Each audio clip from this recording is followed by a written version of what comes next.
Welcome back, everybody, to the official podcast of the Charlotte County Sheriff's Office, Patrolling in Paradise. My name is Gabriella Ruiz, Public Information Officer here at CCSO, and today I am joined by Deputy First Class Billy Prummell of the Marine Unit. Deputy Prummell, go ahead and say hello. Hey, everybody. Thanks for inviting me here. So, Deputy Prummell, tell us a little bit about yourself. How long have you been with Charlotte County Sheriff's Office?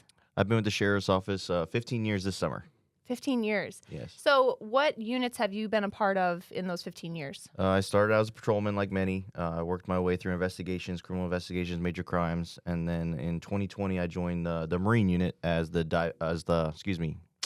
island deputy. Island deputy. So what is that? Is that like a specific? It's a specialized position within Marine where I focus my patrols daily on our barrier island communities, Knights Island, Don Pedro, and Little Gasparilla Island. Oh, wow. And it's beautiful out there. Yeah, I love the water. So you just get to literally patrol paradise on a boat all day. Yeah, your podcast is my job. By definition. By definition. Yes. That's awesome. So what else do you do here at the Sheriff's Office? I am a part of the emergency response team, technical surveillance team, and the dive team leader. Dive team leader. So I hear you mentioned dive team. Is there anything coming up with the dive team that we should know about? Yeah, we're hosting our 4th annual Dive Team Challenge. It's a first responder event. It's out at Lake Babcock May 1st and 2nd, the first weekend of May. We're really excited about it. Can't wait for it to happen again. So for those that are listening that might not know about the Dive Team Challenge, can you kind of give a brief summary of what it entails? Yeah, so it's made up of both law enforcement and fire EMS teams. There's 4 team events and 1 individual challenge event. Right now, we have, I think, 20 estimated teams signed up. Our cap is 25 teams. Don't quote me on that. Lieutenant Hertliner has the exact numbers. He's the dive team commander for the unit. But it's out at Lake Babcock. We've partnered with the Youth Ranch, so the portion of the proceeds from this event benefit that charity. There's, like I said, the 4 events vary. There's one that deals with like a body recovery scenario, an underwater navigation course, underwater assembly, and then also a heavy object lifting style course. And this is all happening underwater. Yes. So teams of 7. Total team amount is 7 people. Between the 7, you have 5 competitors per team. You can delegate who I guess would be best for what event amongst your 7. But there's 5 guys in the water. Most of the challenging part is under the water, but we bring some of it to the surface because we try to make it as spectator event as possible. There's one particular event where the heavy object you lift is actually a 14-foot aluminum vessel. We lift it on all 4 corners, bring it to the surface, and then we have to race the boat at the surface around the course, bring it back to its starting position, and resink it. And that's how the event works. So there's time for people to be cheered on at that point. Yeah. And see kind of what's going on, and it's a workload. As a spectator standing on the shore, it's really intense in its own way because they say go and the team goes underwater, and then there's just this element of what the heck is going on? Dead air. Like it's all silent. And what we don't realize, and there's a big screen in Founders Square in Babcock Ranch where we can kind of see what's going on under the water. And it's just so intense because that challenge specifically, there's a flag on the boat that all of a sudden pops up out of the water, and then there's that moment of cheer. It really is so much fun to just see these teams compete because on the real world side of things, the dive team, what kind of calls would like the Sheriff's Office dive team respond to? Yeah, so we do a lot of search and recovery efforts. So it could be anywhere from a small piece of evidence, large piece of evidence, to human remains or a body. So typically not work that you would cheer for, right. But it's rewarding when we find something or discover something that's necessary for a case. But it could vary, and sometimes, and that work comes in waves. We could have a lot of call-outs, or we don't have any for a while. But we practice regularly, and the skill sets that are in these challenges, although are amped up for speed and time, are realistic to what we do. Yeah, and it must be, you guys don't get scared of all the creepy crawlies and alligators that are in the water? No, if you can't see, it's the same as not being there. Oh, Yeah, see, that's where you lost me. If I can't see it, I'm out. Yeah, I mean, typically we're working in what we call black water, dark water, and Oh, you can't jeez. see much beyond your arm length in front of you. So if I don't see it, it ain't there. So there's nothing to be scared of. Oh, okay. If you say so. There has to be a physical element of this too, because I mean, there's a lot of gear that you guys carry under the water, and then you're lifting a boat. You're doing all of these things again underwater. Can you talk about like the training that has to go into that leading up to the competition? Yeah, it's challenging. I mean, you have to have a certain level of physical fitness. I mean, there's one that I could talk about the specific event, the Top Frog Challenge, which is more of an individual event. And I consider myself in decent shape, a decent swimmer, but I didn't even place in the top 10 on that. So you have Ugh. so many people competing, and I don't know, it's hard. It's not easy to swim, period, then alone with all this gear. Yeah. And then you add fine motor skills to certain things, tying knots, taking gear on and off while under stress. Um, so, our next couple of practices will be geared towards the event, because they are job related, but we'll be hopefully ready for May to hopefully take home the prize. Yeah. And the Top Frog Challenge specifically, standing on the shore and seeing those individuals go out, I mean, it changes every year, right?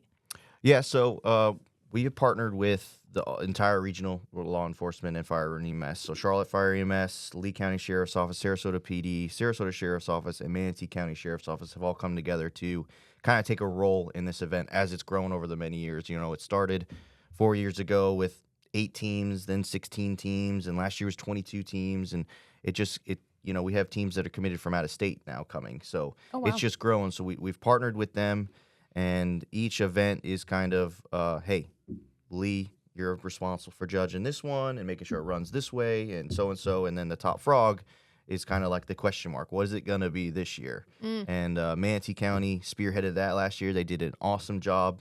So we let them say, hey, go for it.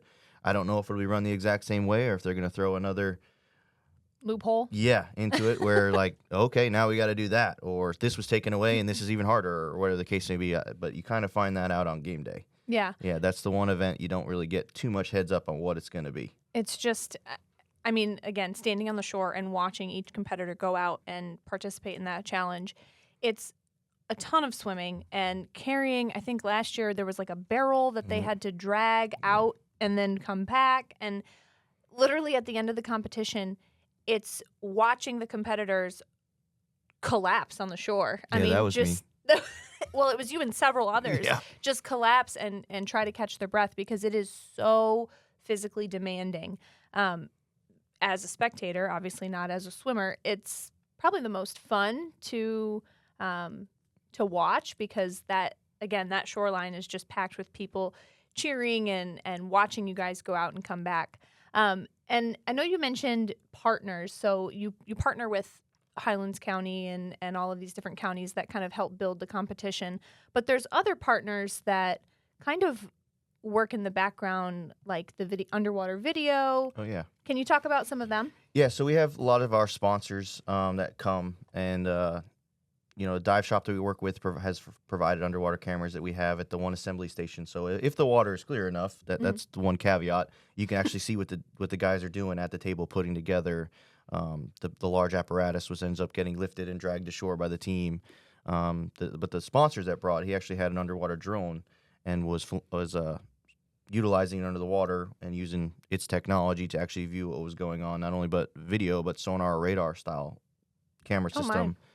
And the one body recovery event is where you enter a makeshift plane fuselage. It's built out of PVC and like roofing tarps, but you go in there and you go from dark water to even darker.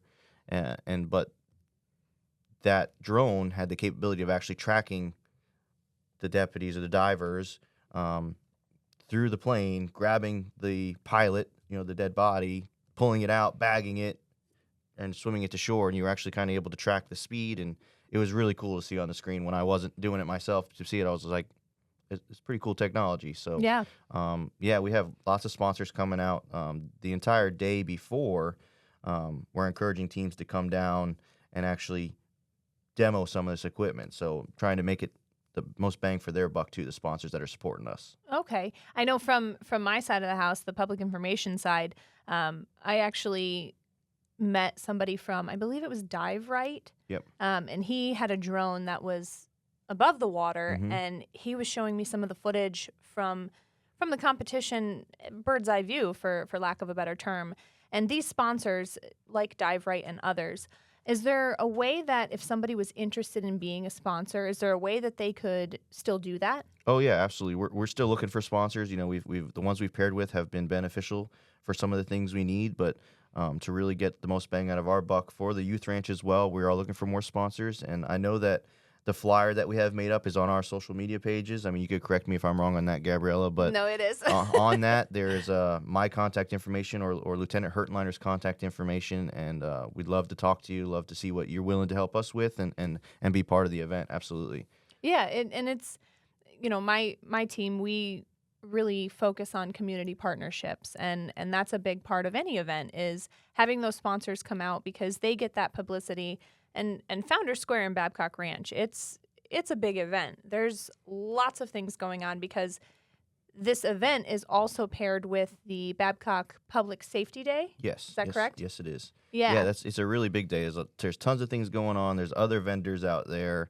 You know, the SWAT team is there with their truck. Aviation brings their helicopter, and all the kids are going to enjoy it. I believe last year they did what they called a bike rodeo, where they were giving out free bike helmets and teaching kids how to ride a bike. And I know that Babcock's a huge supporter of us, and they're trying to even do more on their end to make it more community interactive. But yeah, I'd love to speak to anybody that's willing to help. Yeah. Yeah. I think last year the bike rodeo was going on in one section, and then on the other side there was like a foam party or like a bubble party. Yeah, and a bounce house and all sorts of stuff. Oh my gosh, it was so much fun. And is this is a free event for people to come and attend? Yes, yeah.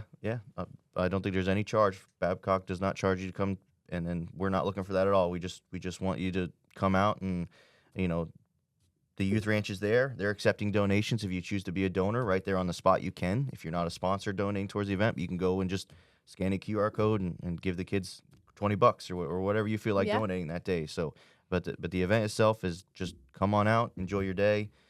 For us, it's divers is like the Super Bowl, So have fun, Yeah. Now, is there anything that you would like to say? Perhaps you said you're at 22 teams ish. 22 teams was last year. We're hovering right around the same. I don't know how many people actually committed with their entry fees, but we've definitely got a lot of interest. I know 3 from out of state have already sent their entry fee. We're still taking you guys though. Come on down. Yeah, I was gonna say, is there until we tell you no, keep calling Lieutenant Hertenliner and bother him. Okay, perfect. So if there was something, because I know last year CCSO brought home second place. Second place. Okay. Yeah. So the last couple of years, the trophy has always stayed in Charlotte County by a Charlotte County team, whether it was us or Fire EMS. But Manatee did really well, and we had a small hiccup that knocked us down a bit, but it's coming back, Manatee. It's coming back. Okay, so that's your... we want it back. We're hungry, and some of the challenges have changed a bit, even on our end, to make it a little more challenging, even for us. And we're hungry for it, though. We want it back here. Back in Charlotte County. Yeah, we do. That's awesome. Well, I know the physical demands like we talked about, and just the training alone, it's a lot, and I'm sure you've done a lot of prep up until now, and there's probably still some prep to go in these last few weeks.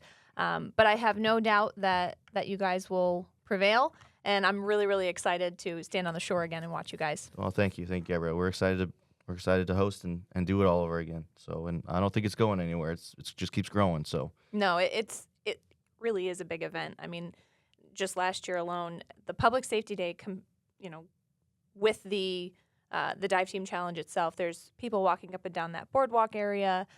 There's kids out there having a great time. It really is such a fun day. I mean, even on my side of the house working the event, I'm still having fun just watching it. So I can't wait, and I know that you guys are probably really excited too. Oh, absolutely. Absolutely. So is there anything else that you want to leave us with before you go back and continue getting ready for this challenge? I mean, I just want to give a shout out to all the guys that have signed up. Encourage more people to sign up. Sponsors, come on, reach out. We really could use your help. It's continued to grow. So with that comes our budget has grown. So we just, doing it based on who can help us. And I'm excited for it to be here.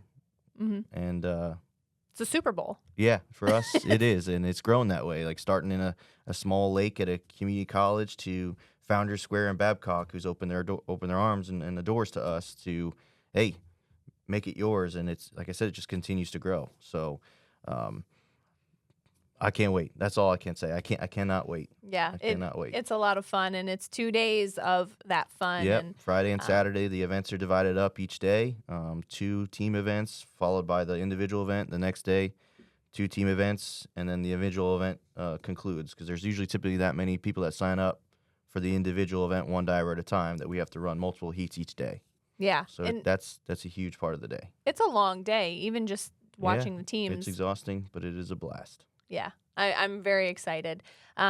So again, it is the First Responder Dive Team Challenge, the 4th annual, correct? 4th, yes. The 4th annual First Responder Dive Team Challenge coming up this May 1st and 2nd in Founders Square in Babcock Ranch. That is correct. Awesome. And we're calling out sponsors and Mm-hmm. attendees, although we're confident, right? The trophy's coming back to CCSO? Yeah, I said it. You didn't have to say it, too. Oh, Jeez, okay. now the heat's really on. Well, I mean, No, yeah, we really want it back here. We do. wonderful. I look forward to it. I look forward to the Top Frog. Like I said, that's so much fun. Thank you so much for being on the show, and I look forward to watching this year's Dive Team Challenge. I'll stay on dry land, but you guys have fun in the water. I can't wait. You got it. Thanks for having me. We'll see you next time, folks, on the official podcast of the Charlotte County Sheriff's Office, Patrolling in Paradise.